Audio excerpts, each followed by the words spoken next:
Contrary to popular belief, I'm not dead. So this is a new thing. I bought one of those fancy arcade fight sticks, as it were. And it's loaded up with all kinds of games. More games than you could shake a steak at. Look at that. Look at all those boxes selectively covering up my lovely bosom. You could waste your whole life playing video games on this thing. I mean, that's what I did.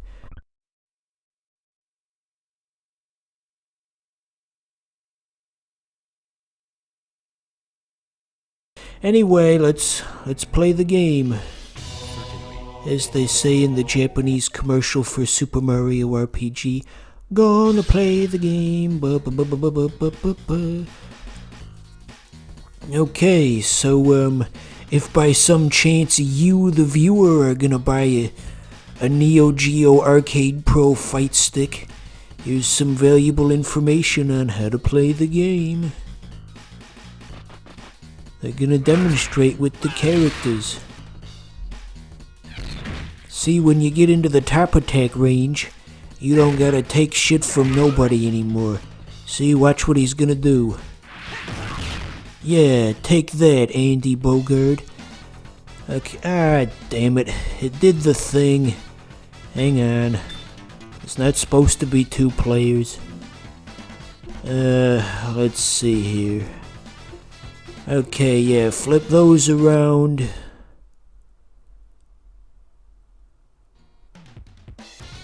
Okay, let's try this again. Okay, did you see all the characters? Good. They went by kinda fast. We'll go with my main man, Terry, here. He's basically the Ryu of these series. He's got all the basic bitch moves that even a fool like me could do. Finally, a character for me. And I'm just gonna say this now, I'm playing this through the capture window, so don't expect the craziest combos you ever seen. There's a bit of a delay on everything. I know you're sitting there shaking your head at all the combos I could have done but I missed, but just keep that in mind. I'm playing with a very serious handicap. So each character in the game has a different fighting style that's based on a real martial art, if you can believe that. This current guy that we're fighting, his style is based on Taekwondo. You know, when I was a wee little lad, I took some Taekwondo classes. Maybe I should have stuck with them. I could have learned how to do all this cool stuff. Could have learned how to stomp on somebody's foot and electrocute them to the point that their skeleton was visible. I must have been out sick that day or something. But anyway, yeah, that's just kinda cool that they tried to ground it into real-world fighting. I think Dragon Ball tried to do that originally. At least in the earlier episodes before they leaned more heavily into before they leaned more heavily into the sci-fi elements, and there's all these inner beams everywhere, and there's no martial art in real life that can teach you how to do that, unfortunately. And if there was, people would definitely abuse that. Okay, second guy.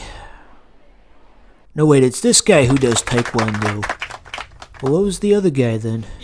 Maybe it was both. Anywho, so getting into the history of this series a bit, I guess SNK as a company historically has always been something of a second banana to Capcom when it comes to fighting games, because even though the Fatal Fury series is completely excellent and these are great games, popularity-wise they never quite caught up with Capcom and Street Fighter. They never quite hit it big, you know? I mean, obviously they made some money, because I mean they made like 50 of these games, but they never quite went mainstream. Although I've been told that there's like a regional popularity thing going on. Oh, I thought he was dead, but he was not. Fuck. This guy's got a fun victory screen. Normally the lady in the background doesn't get cut off. Well, that was just a weird thing that happened. Anyway, I've heard the popularity of this series is kind of regional and it's more popular in South America, but still, overall, I don't think it ever hit Street Fighter levels. Yeah, take that, you son of a bitch. I think with one of the SNK fighting games, they actually almost went bankrupt because of how expensive it was to do such high-quality sprites back then. Which is crazy to think. You can certainly say that this is a franchise handled by people who care about what they're doing. That is for sure.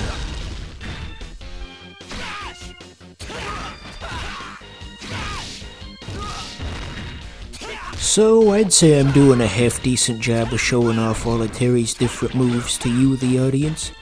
We've seen the Power Wave, the Power Dunk, the Power Geyser, noticing a theme here, the Burning Knuckle, what else? I don't think we've seen the Buster Wolf yet, but that's pretty hard to pull off anyway.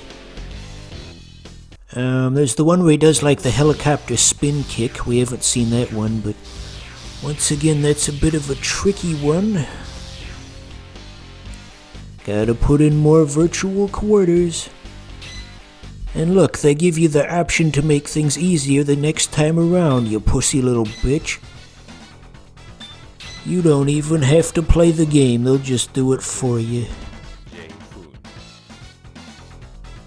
There seems to be this sort of pervasive idea in games journalism the past couple of years that making a game difficult or challenging in any way is sort of against inclusiveness and yeah, you're just owed a victory once you buy the game. Specifically, I saw an article about that on Dark Souls once. Anyway, they were saying that the difficulty made me feel like I didn't belong and they have to change this. Anyway, so this guy's just got a quarter health now. I hit the wrong button on the menu. I was just gonna do it, you know, the regular mode again, but I guess this is good too, and the health is gonna reset for the next enemy. The whole game won't be like that. Although I'm sure certain people out there would like that. Ooh, we got a cutscene.